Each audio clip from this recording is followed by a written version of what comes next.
90% of the business is automated with inexpensive virtual assistants, software, and automation.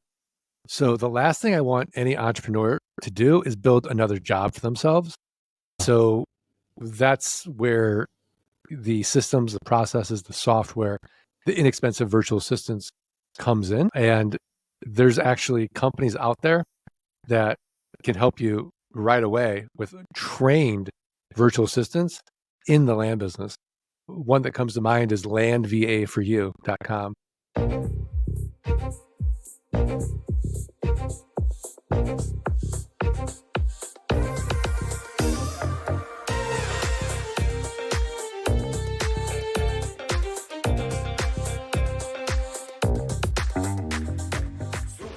Welcome to Super Entrepreneurs Podcast. I'm your host, Shahid Durrani. Today we have with us Mark Podolsky. Mark is the owner of Frontier Properties, a land investment company.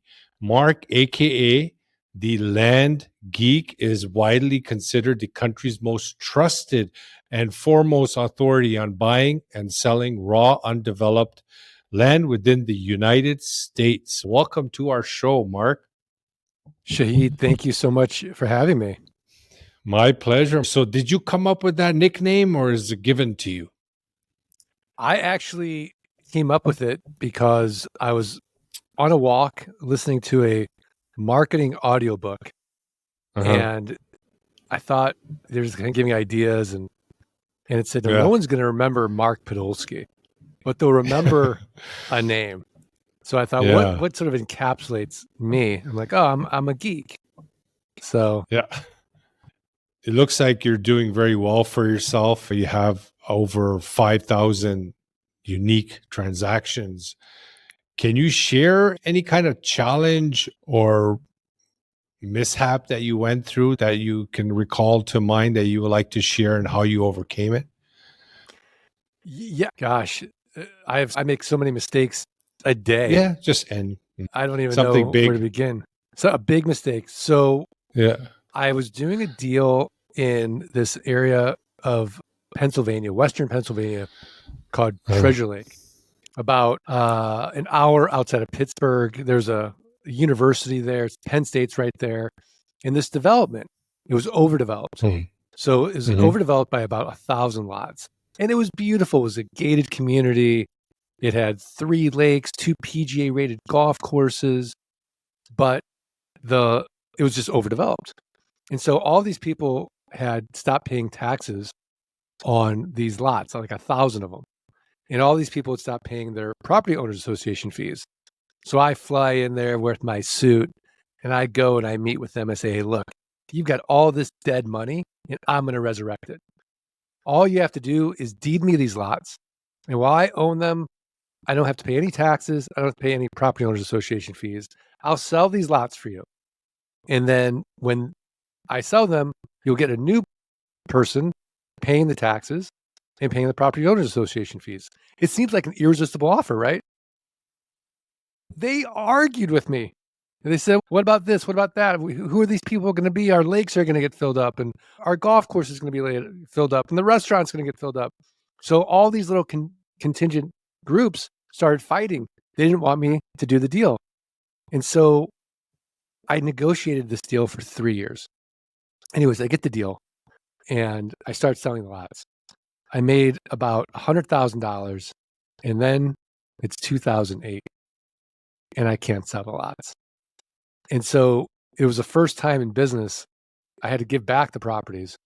And it was the first time I wasn't able to fulfill on a promise. And so the lesson being, number one, that you can't force your way into a deal. And also, property owners association fees, I avoid now as well. And just because I love the property doesn't mean the market will love the property. Plus, it was 2008, right? You couldn't really foresee that. Yeah. So the money machines in real estate without rehabs, redos, renters, renovations. Can you elaborate on that? Just so we get an idea. Yeah, let me walk you through the model. I'm going to assume that you own 5 acres of raw land where I live in Arizona. and you owe, let's say, $200 in back taxes. You're advertising two important things to me. Number one, you have no emotional attachment to that raw land. You're in Canada. The property is in Arizona. And number two, you're financially distressed in some weird way, because when you don't pay your property taxes, you don't value that property in the same way. That's why, as a result, the county treasurer keeps sending you notices saying, Shahid, if you don't pay your property taxes, you're going to lose that property to a tax deed or a tax lien investor. So all I'm going to do is look at the comparable sales on your 5-acre parcel for the last 12 to 18 months. And I'm going to take the lowest comparable sale. Let's say it's $10,000. And I'm going to divide by 4. And that's going to get me what Warren Buffett would call a 300% margin of safety. So I'm going to send you an offer for $2,500. Now you accept it. Why? Because for you, $2,500 is better than nothing. Now, in reality, 3 to 5% of people accept my quote unquote top dollar offer. But now that you've accepted it, I have to go through due diligence or in-depth research. I have to confirm you still own the property. I have to confirm back taxes are only $200. I have to make sure there's been no breaks in the chain of title, no liens or encumbrances. And so I outsourced this to my team in Jamaica. It costs about $11. They're connected to an American title company. And then I'll buy the property from you for $2,500. Now, if it was more than $2,500, I wouldn't have my team do it. I would go through a traditional title company. I wouldn't take any title risk. But this is under $5,000, so I'll have my team do it. So now that I own the property, I'm going to sell that property that you used to own 30 days or less, and I'm going to make a cash flow like a rental home. So Shahid, I have a built-in best buyer. Do you know who it is? The neighbors. So I'm going to send out neighbor letters saying, here's your opportunity, protect your privacy, protect your views, know your neighbor. So oftentimes the neighbors will buy it. Now, if the neighbors pass, I'll go to my buyers list. If the buyers list passes, I'll go to a little website you may have heard of. It's called Craigslist. It's the 15th most trafficked website in the United States. I'll go to one I know you've heard of called Meta or Facebook, the buy-sell groups in the marketplace. And then I'll go to the lands. I'll go to landmodo.com, landandfarm.com, landsofamerica.com, landflip.com, landhub.com. These are platforms where people buy and sell raw land. But the secret is in the pricing, because all I'm going to ask for is a $2,500 down payment. And then I'm going to owner finance it and make it a car payment. So let's say $2,500 down, $197 a month at 9% interest for the next 84 months. So I get a one-time sale. I get my money out on the down payment. I could go 6 to 10 months out. And now I'm getting $197 a month for the next 84 months. No renters, no rehabs, no renovations, no rodents. And because I'm not dealing with a tenant, I'm exempt from Dodd-Frank, RESPA, and the SAFE Act, all this onerous real estate legislation. So it's a simple game. Can I create enough land notes where my passive income exceeds my fixed expenses? And now I'm working because I want to, not because I have to. Now, you're telling me you can pick up acres for just thousands of dollars, like under 5,000? All day long.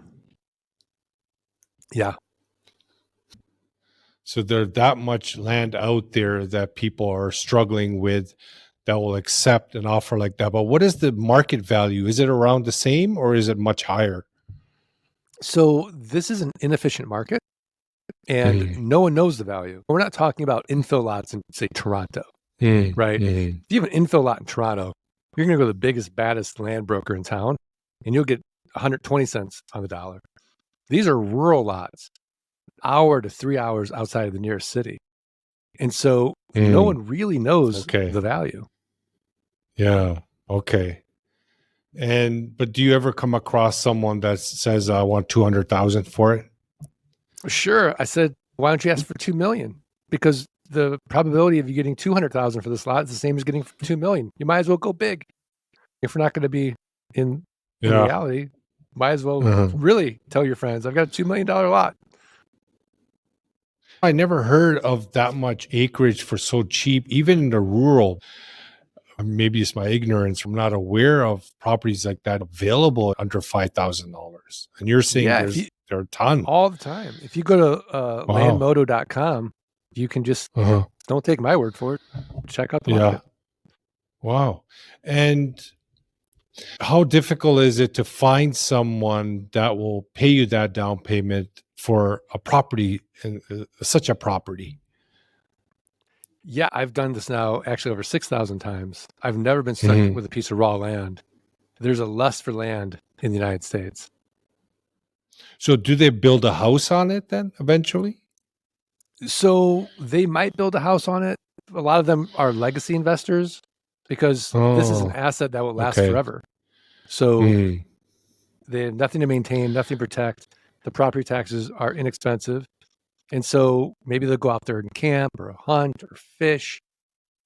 They'll use it Mm. recreationally. And then maybe development comes out there and they build something, or maybe they improve it in some way. In Yeah. general, Mark, does the value increase of those type of properties over time? Yeah, because land is like gold, right? It increases in time like inflation. You only work in the United States. Is there a reason why you're not branching out to any other country, or is it just that you want to remain, or so much business in the US that there's no point in going anywhere else? There's billions of acres in the United States. It's a Yeah. huge country. As much as we like to make fun of our government here, it is stable. The laws are stable. Where, Mm. say, you look at properties in Latin America, you're taking government risk. There's a lot of frictional costs in places like Canada. We like to just stick to the United States. I'm not saying you couldn't do it in other countries. It Yeah. could work. It's just I'd rather be an expert in this market. And your students that get involved with this, can they be outside of the US and do these investments? Yeah, we have people from almost every English speaking country and some non-English speaking countries. And Mm. but when we teach it, we tell them to buy US land, not in their own country. Of course. Yeah. The Yeah, US properties, right? US properties. And so how many acres do you have right now, if you don't mind me asking? I honestly don't know. We have thousands of notes, but I couldn't Yeah. even tell you. Yeah. So it seems like you have an A+ rating with BBB, right? Can you share some core values and practices that contributed with such a high rate? Yeah. It's a simple business philosophy. Happy customers guaranteed. And that's Yeah. it. So if they're not happy, if they go out there, they don't like the way the tumbleweed is, or there's something wrong with a rock out there or whatever it is, I don't care. I want them to be happy. So either exchange that property for property that they love, or I'll refund them. Okay, so that was my next question. How do you sustain that? You Yeah, make them happy, or if they don't want to, just take the refund? absolutely. Absolutely. Hmm. Because today you're not working with just one person. You're working with their entire network. And so it's not worth it for one sale to ruin possibly 10,000 sales Yeah. because they're unhappy. So do you have some customers that continuously buy these properties from you on a monthly retainer? Yeah, once a land owner, always a landowner. So people love to buy raw land. And so my job is to make that experience so fun and simple and transparent and easy for them that they'll continue to buy and buy. So will your students compete with you then? How does that work when you train someone how to do this, and you're going out in the same market? Obviously, there's so much land, but still, is there some kind of rule Yeah, I mean, with your no, students? our community is huge in the sense that everyone has an abundance mentality. There's enough for everybody. You, me, a Mm. million people could be in this niche. We'll all run out of money before we run out of deal flow. And so there Uh, really isn't any competition. It was funny. I just did a training a week ago, and this is a total newbie in the room. And she comes up to me, she says, Mark, I just locked up 90 properties. And I'm like, I've been doing this for 23 years. How does someone who just gets into the market get 90 properties? And she did. And she's taking them down each month. Amazing. It's So amazing. for the time that you find a property and pay the down payment, and the time that you actually find someone What is your average time difference between the two? We like to sell property in 30 days or less. Okay, But that's good. so if we can't sell it in 30 days, something has to change. Maybe we have to lower the price. Maybe we have to raise the price. Maybe we have to lower the down payment. Maybe we have to raise the down payment. Maybe we have to change the headline. But there's something that's not resonating in that market and some variable that we have to isolate and test and change. And what percentage would you say that potentially you could get stuck once you take that ownership and you cannot find someone? Does that happen, or is there a percentage? Never happened. Never happened. It's never happened to me. For our clients, we guarantee it. We'll buy it if they feel like they're stuck with a piece of property. Your students? If they follow our model and they can't sell it, that's good. Sell it to us. We'll buy it and we'll sell it. So now, for an entrepreneur that wants to add a passive income and start getting into this niche, because it's a low barrier of entry as well, can you share what's the minimum that they should be coming in to invest to get the ball rolling? How much does your course cost, and how quick can they start their first deal? Can you share some details? Sure. And let's start with the training. You should get started for free. I wouldn't invest in anything until I was certain that this was a model that resonated with me. So I've got a book. I would go to thelandgeek.com and just start there. I have a free podcast. We have YouTube videos, and start doing your research and see, okay, does this model even resonate with me? And then we have a free course as well. It's thelandgeek.com/wholetailing. We'll teach you how to double your money in 30 days or less. Start doing it and learning it before you go deeper into any training. I would say financially, we see people start with $500. I would say to start with $5,000 is a good start. Hey. And to get the hang of it, I guess within a week, you can start looking at deals. Absolutely. This is exciting. It's pretty cool. And how much time would an entrepreneur, for example, business owner, someone just adding passive income, how much time investment they'll need per week? So we're geeky. And so 90% of the business is automated with inexpensive virtual assistants, software, and automation. So the last thing I want any entrepreneur to do is build another job for themselves. Yeah. And so that's where the systems, the processes, the software, the inexpensive virtual assistants comes in. And there's actually companies out there that can help you right away with trained virtual assistants in the land business. One that comes to mind is landvaforyou.com. And so they find the deals too. Well, you've got to manage it. So they're not going to you don't want inexpensive virtual assistants doing your county research for you. You've got to pick the market, but they'll run the business or help you run the business. So you don't have to be the one doing the due diligence. You don't have to be the one doing intake. For example, the legwork of it. You don't have to be posting the ads. You don't have to be the one selling necessarily. Although I think in the beginning, the two things that you outsource last would be county research and selling.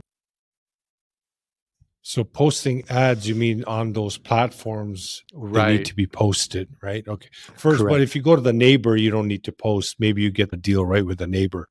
Exactly. But you have to have somebody to navigate the GIS map to find the neighbors and to get those addresses and then send out those mailings. And that's provided in the training. Correct. This is interesting, Mark. Now, for the actual course, what does that entail? If they like what they're seeing and they want to go deeper into this, how does that look? What do they get out of it? It's going to be everything you would need. So if you have more money than time, it's just a way to smart cut this business, essentially. So we have a do-it-yourself course, and you watch videos. We have a done-with-you course, called Flight School, which is going to be more hand-holding and more sort of individualized coaching. And then we have one-on-one coaching as well. And so I would recommend that if someone's really serious, they should get on a call with our team. And the team's going to determine if this is right for you based on your current lifestyle. How much time do you have? How much capital do you have? What's your commitment to this? Because the last thing we want anyone to do is get excited by it after listening to me on a podcast, think this is going to be really easy and they're going to make hundreds of thousands of dollars per month in passive income, and then find out the reality is it ain't that easy. So we want someone to be prepared for that. Look, it's a simple model, but it ain't easy. In fact, anything worth doing, any business, of course, isn't easy.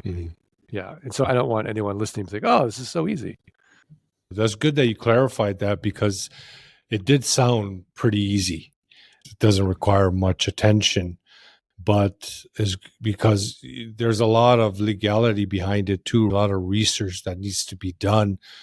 That is before you even take on a deal and then finding someone. So there are a lot of specifics that we right now are not aware of, and is definitely a good recommendation to do the course, the free one, just to get the ball rolling.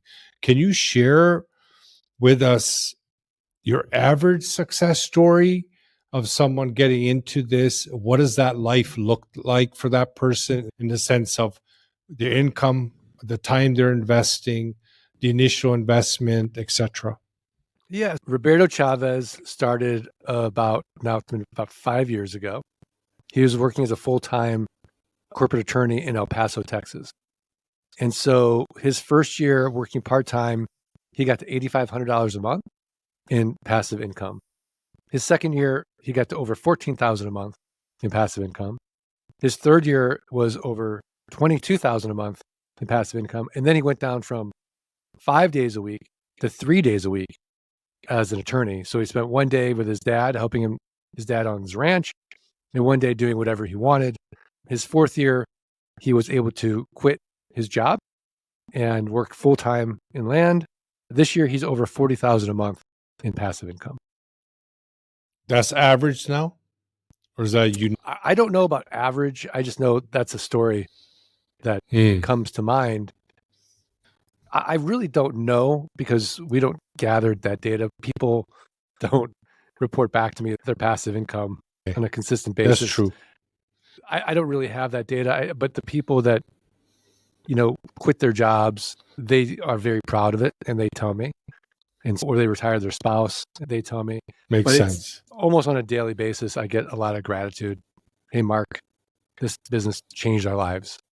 Thank you so much. I'm spending more time with my family, spending more time with my kids. We're able to travel. Monday and Saturday are the same day. It is the antidote to financial anxiety when you have that passive income. Cash is great, lifestyle. But I'd rather have cash flow. Yeah, definitely. It was great, Mark. Thank you so much for sharing all that information. It sounds exciting, but obviously it has its work that needs to be done and learned. It's a new concept, not new concept in general, but for the person who gets into it, it's new to them. They have to educate themselves, get to a level at where they can provide that income to themselves to find the right deals and make it happen. But you're doing great work by providing that service, providing this opportunity. And I'm grateful that you came on our show, Mark. Can you share what you feel your innermost superpower is that got you to this point in life? I think my innermost superpower is probably patience. And I always joke with my girlfriend about this, that my best quality and my worst quality are the same quality. Sometimes I'll be too patient and then it ends up hurting me. But then I think the fact that I can work every day towards a goal and just keep focused on that goal and not worry about the results. All of a sudden you wake up one day, you're like, oh my gosh, look what I've built. And so I think that's been my superpower. Great, Mark. Yes, patience is in general a superpower. Patience does bring in great things in life because you're just more relaxed, more calm. It works way better when we're not forcing. Thank you so much for giving us your time. I appreciate meeting you today. Thanks, Shahid. Appreciate it. My pleasure.